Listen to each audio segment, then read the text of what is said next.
प्रकृत्यैव च कर्माणि क्रियमाणानि सर्वशः यः पश्यति तथात्मानम् अकर्तारं स पश्यति.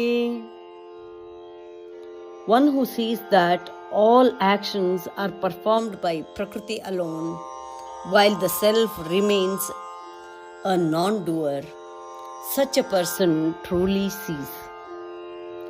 ಪ್ರಕೃತಿಯಿಂದಲೇ ಎಲ್ಲ ಕರ್ಮಗಳು ನಡೆಯುತ್ತಿರುವುದೆಂದು, ಆತ್ಮನು ಅಕರ್ತನೆಂದು ಯಾವನು ಅರಿತುಕೊಳ್ಳುವನೋ ಅವನೇ ಸರಿಯಾಗಿ ತಿಳಿದವನು.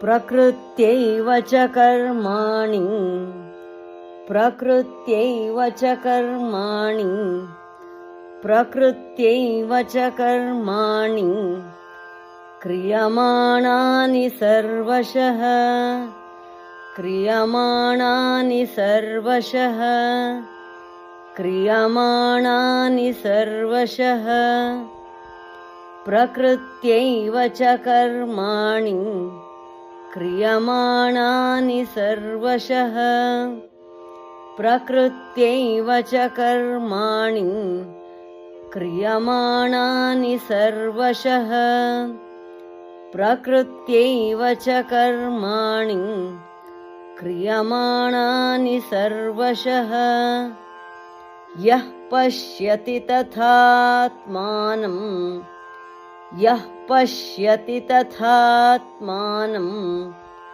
ಯಃ ಪಶ್ಯತಿ ತಥಾತ್ಮಾನಂ ಅಕರ್ತಾರಂ ಸ ಪಶ್ಯತಿ ಅಕರ್ತಾರಂ ಸ ಪಶ್ಯತಿ ಅಕರ್ತಾರಂ ಸ ಪಶ್ಯತಿ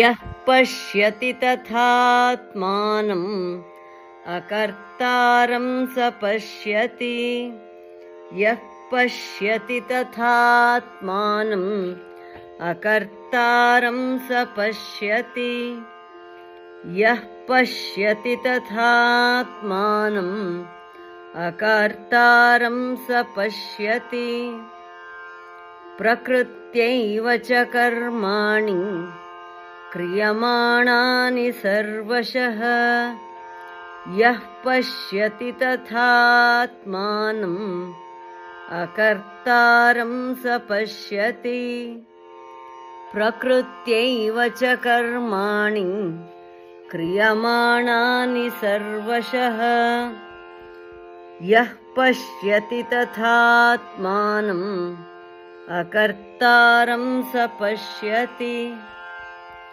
ಪ್ರಕೃತ್ಯೈವ ಚ ಕರ್ಮಾಣಿ ಕ್ರಿಯಮಾಣಾನಿ ಸರ್ವಶಃ ಯಃ ಪಶ್ಯತಿ ತಥಾತ್ಮಾನಂ ಅಕರ್ತಾರಂ ಸ ಪಶ್ಯತಿ.